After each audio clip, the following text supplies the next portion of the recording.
Hi students, कैसे हैं आप लोग। एरावर्ड के इस प्लेटफॉर्म में आपका स्वागत है। और आज मैं स्टार्ट कर रही हूँ अपना 5th क्लास हिस्ट्री का, जिसमें हम लोग वास्तुकला के बारे में पढ़ रहे थे और पिछले कुछ वीडियोस में हम लोगों ने सारे वेदों के बारे में पढ़ा था। और मेरी इन क्लासेस को इतना अच्छे से सुनने के लिए धन्यवाद। और आज मैं अपना क्लास स्टार्ट करने के पहले किसी एक ऐसे व्यक्ति के बारे में बताऊंगी जिसको सुन के आपको लगेगा the target words toughest man, world का सबसे टफेस्ट आदमी, जिसका नाम शायद आपने कभी सुना होगा, डेविड गॉगिंस। आज हम लोग बात करते हैं डेविड गॉगिंस के बारे में। कुछ मोटिवेशन इसलिए जिससे कि आपकी पढ़ाई में कंटिन्यूटी चलती रहे और आप लोग उस ट्रैक से हटें जिस ट्रैक पे आज आप उस फॉलो कर रहे हैं अपनी पुरानी घिसी पिटी जिंदगी को। क्योंकि आज मैं जिस व्यक्ति के बारे में थोड़ा सा डिफाइन करूंगी, जिसको सुन के आपके होश उड़ जाएंगे कि दुनिया में इस तरह के लोग भी एग्जिस्ट करते हैं, जहां पे आज दुनिया सिर्फ और सिर्फ फिजिकल वर्ल्ड की तरफ बहुत तेजी से भाग रही है। वहां पे एक इस तरह का भी व्यक्ति था जिसका नाम था डेविड गॉगिंस, जिनका जो उनकी कहानी एक आम लड़के से लेकर एक नेवी सील बनने तक और एक अल्ट्रा मैराथन रनर बनने तक की है, जिनका वेट बहुत ज्यादा था और जिनको अपने पर, जब वो मिरर को देखते थे ना, तो उनको अपने पर गुस्सा आता था और वो एक कॉकरोच मारने की जॉब करते थे अमेरिका में। और उनका जो बचपन का लाइफ थी वो बहुत ही ज्यादा, उसे कह सकते हैं ना कि बहुत ही ज्यादा बेकार टाइप की थी, नरकी जीवन था। लेकिन उन्होंने अपने माइंडसेट को चेंज किया और 24 साल की उम्र के बाद वो करके दिखाया जो पूरी दुनिया को आज मोटिवेट करने के लिए पर्याप्त है। एक इस तरह का फ्यूल छोड़ा अपने पीछे। तो उनका, जब वो मैराथन में दौड़ रहे थे ना, तो वो चैरिटी के लिए दौड़ रहे थे। और जब भी हम कुछ इस तरह का काम अपनी लाइफ में चूज करते हैं जहां हम अपने बारे में ना सोच के दूसरों के बारे में सोचना शुरू करते हैं, वहां पे हमारी लाइफ का मोटिवेशन 100 गुना हो जाता है, 100 टाइम्स बढ़ जाता है। और जब वो दौड़ रहे थे ना, तो उस ट्रैक पे उनकी किडनी फेल होने की कगार पे आ गई थी और उनके पैरों की हड्डियां टूट गई थी, बावजूद इसके वो बंदा दौड़ रहा था। ऐसे उनको द टफेस्ट मैन का जो किरदार मिला हुआ है वो इस तरह नहीं मिला हुआ है। उनका रूल, आज मैं उनके रूल के बारे में बताती हूँ। उनका पहला रूल था द 40% रूल, 40 और 60 का रूल। 40% रूल ये बोलता है कि जब आप थक जाते हो ना, तब भी 60% जो आपका मेंटल बैरियर होता है, उसके पीछे आपका 60% एनर्जी छिपी होती है। सपोज दैट आप सुबह से पढ़ने बैठे, आपने 2 से 3 घंटे पढ़ाई की, फिर दिमाग बोला चलो थक गए यार अब लेट जाते हैं। नहीं, उसके पीछे भी आपका 60% फ्यूल अभी काम कर रहा है। आप अपने दिमाग को बोलो अरे लेटने से क्या होगा, 2 मिनट और पढ़ते हैं, फिर 2 मिनट और पढ़ते हैं, फिर 2 मिनट और पढ़ते हैं। विश्वास मानिए, 2-2 मिनट कर करके 1 घंटे आप एक्स्ट्रा कब पढ़ लोगे आपको पता ही नहीं चलेगा। The first rule of David Goggins, 40% rule, इसको याद रखना। दूसरा रूल उनका बोलता है अकाउंटेबिलिटी मिरर।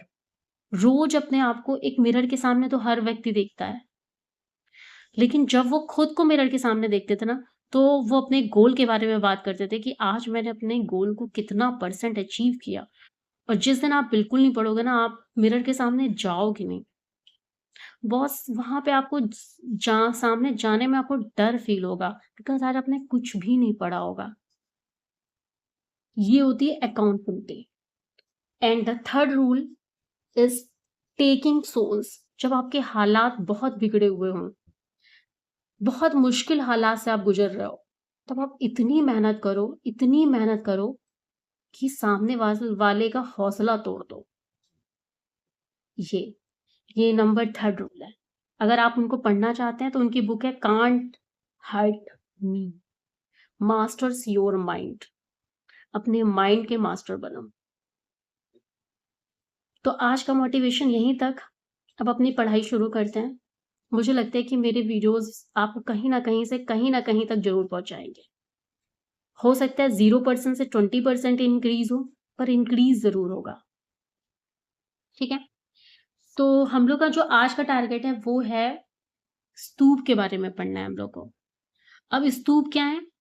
ये जो बाहर का द्वार है इसे तोरण कहा जाता था। जो ये बना होता था, जो गोल सर्किल बाउंड्री टाइप की, इसे वेदिका कहा जाता था। घेरने वाली बाढ़ या पवित्र सीमा। ये जो अंडाकार होता था इसे गोलाकार या ब्रह्मांड का प्रतीक कहा जाता था। हर्मिका आयताकार देवताओं का निवास कहा जाता था, और ये छत्र शाही चिन्ह संरक्षण का प्रतीक ये कहा जाता था। ठीक है, लेकिन अब सबसे पहले मैंने कहा था कि इतिहास को हमेशा कॉन्सेप्चुअल पढ़ो।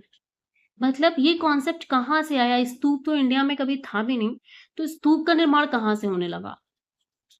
ठीक है, तो स्तूप के निर्माण के लिए हमें जाना होगा पीछे, बौद्ध धर्म में।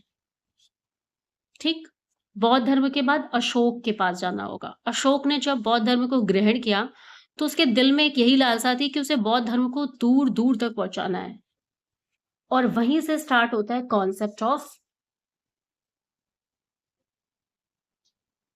स्तूप वास्तुकला का कॉन्सेप्ट। ठीक, तो स्तूप वास्तुकला कला क्या है? ये जो है वो बौद्ध धर्म की एक अर्धगोलाकार गुम्बदनुमा संरचना है। ठीक है, अर्धगोलाकार गुम्बदनुमा संरचना है जिसका स्मारकी निर्माण किया गया, जिसमें स्मारक बनाए गए। इसमें स्मारक बनाए गए, और इसकी जो मुख्य रूप से जो शैली है वो भगवान बुद्ध या बौद्ध भिक्षुओं के अवशेषों या अस्थियों को संरक्षित करने के लिए बनाया गया था। अब यहां से भी एक क्वेश्चन उठता है, ऐसा क्यों? तो जब बुद्ध की मृत्यु हुई तो उनके अवशेषों को, उनकी हड्डियों को कहाँ रखा जाएगा? ठीक है, तो बुद्ध के महापरिनिर्वाण यानी कि 483 बीसी के आसपास जब बुद्ध ने महापरिनिर्वाण लिया था, धरती को छोड़ा था, तो उनके अस्थि अवशेषों को 8 जगह रखा गया था, जिसमें जो मगध है, वैशाली है, कपिल वस्तु है, अल अलकप्पम है, रामग्राम है, पावा है, कुशीनारा है, इन जगह भेजा गया था, और वेथा द्वीप है। दिव्यावदान में एक चीज और आती है कि अशोक ने 84,000 स्तूपों का निर्माण करवाया था, ये दिव्यावदान में कहा गया है, जिसमें अमरावती स्तूप, नागार्जुनी कोंडा स्तूप। ठीक, यहाँ पे सफेद संगमरमरों का प्रयोग किया जाता था। ठीक है, तो अब बौद्ध धर्म में जो इंपॉर्टेंस है, स्तूपों की इंपॉर्टेंस किस चीज से? बौद्ध धर्म में स्तूपों की इंपॉर्टेंस है पूजा और ध्यान से। यानी कि जैसे हम लोग मंदिर में जाते हैं, वैसे बौद्ध धर्म के लोग स्तूपों में जाते हैं, उनको देखते हैं, और वहां पे बुद्ध के बताए हुए ज्ञान को फील करते हैं। जैसे बुद्ध ने जो अष्टांगिक मार्ग दिए थे, बुद्ध ने कहा था कि जीवन जो है वो दुखमय है। अगर आप सुख के पीछे भी भाग रहे हो ना, तो भी आप दुख ही झेल रहे हो। ठीक है, और अशोक के सांची जो स्तूप है वो रायसेना मध्य प्रदेश में, इसमें 4 तोरण द्वार है, सातवाहन के टाइम में बनवाया गया था। ठीक है, धम्बेक सारनाथ यूपी, बुद्ध का पहला उपदेश, सांथल बलिया यूपी, कुषाण काल ईटों का भी इसमें ईटों का निर्माण करवाया गया था। भरू सतना मध्य प्रदेश।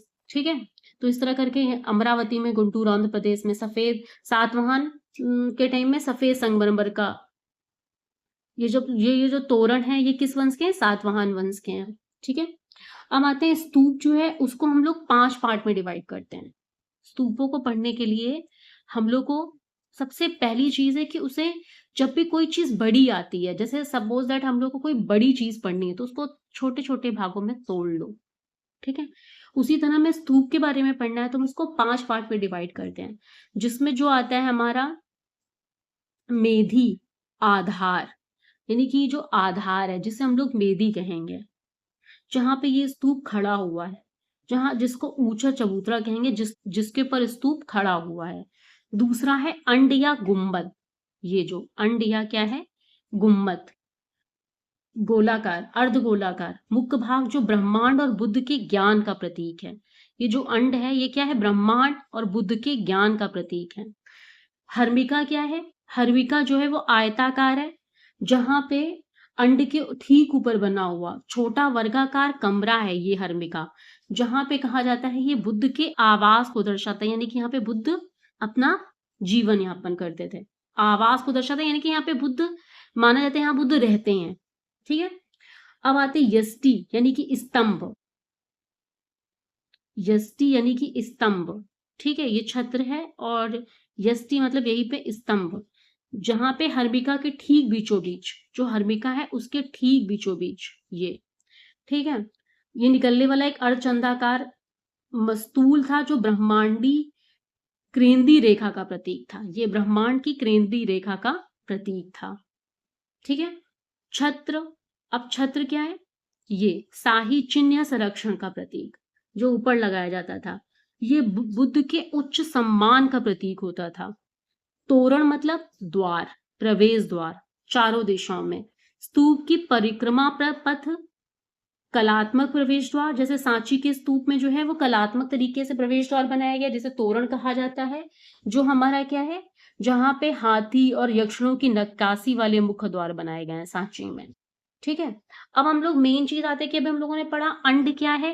अंड गोलाकार यानी कि ब्रह्मांड का प्रतीक है, यानी कि यहाँ पे बुद्ध के ज्ञान का प्रतीक है। ब्रह्मांड से हमें क्या मिलता है? ज्ञान। यष्टि ध्यान और मार का प्रतीक है। यष्टि क्या है? ध्यान और मार का प्रतीक है।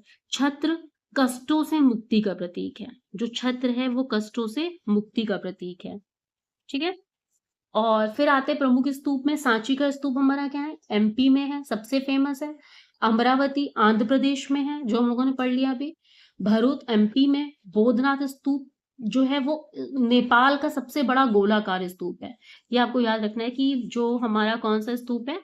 बोधनाथ स्तूप, ये नेपाल का सबसे बड़ा गोलाकार स्तूप है, बोधनाथ।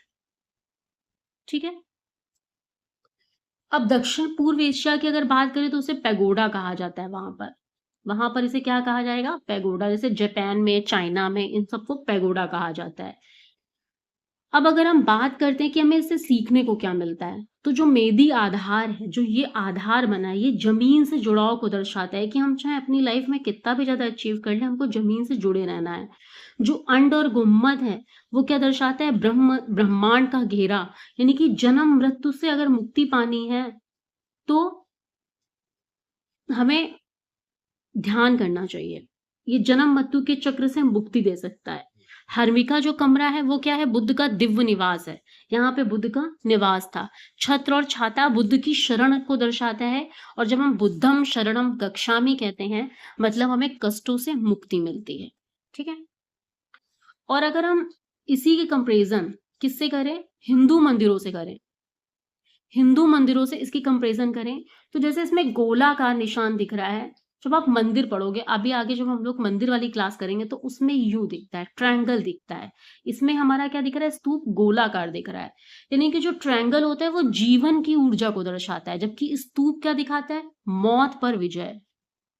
ठीक।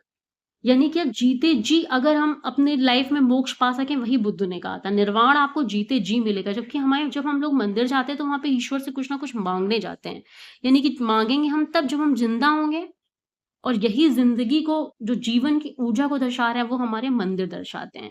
स्तूप में क्या है? मौत पर विजय के बारे में बात कही गई है। इसमें देवता को, इसमें कोई देवी देवता ज्यादा के बारे में नहीं बताया जाता है, जबकि हमारे गर्भगृह में हमारे देवी देवता स्थापित किए जाते हैं। कुछ देखिए, आप जाएंगे अंदर तो कुछ द्वार खाली मिलेगा। पहले यहाँ पे द्वारपाल होगा, मुख्य दरवाजा होगा जहाँ पे एक या दो मूर्तियां होंगी, फिर आप अंदर जाओगे, फिर यहाँ पे गर्भगृह होगा जहाँ पे आप राम जी, सीता जी या कृष्ण जी, किसी की भी मूर्ति देख सकते हो। तो ये द्वार हमारा खाली होता है। ठीक है। छत्र पे क्या होता है? कलश रखा होता है। यहाँ पे छत्र है, सॉरी, यहाँ पे छत्र है, और यहाँ पे हमारे यहाँ क्या होता है? मंदिरों में कलश होता है। यहाँ पे तोरण होते हैं, हमारे मंदिरों में द्वारपाल होते हैं। ये एक रिदम में बना होता है, और हमारे यहाँ वर्टिकल बना होता है, ये ऊपर से नीचे की तरफ। ठीक है। तो गाइज आज का क्लास बस इतना ही। और एरावर्ड को प्लीज़ सब्सक्राइब करिए ज़्यादा से ज़्यादा और ऐसे ही एरावर्ड से जुड़े रहिए। ठीक है? थैंक यू, गुड नाइट और लगातार पढ़ते रहिए।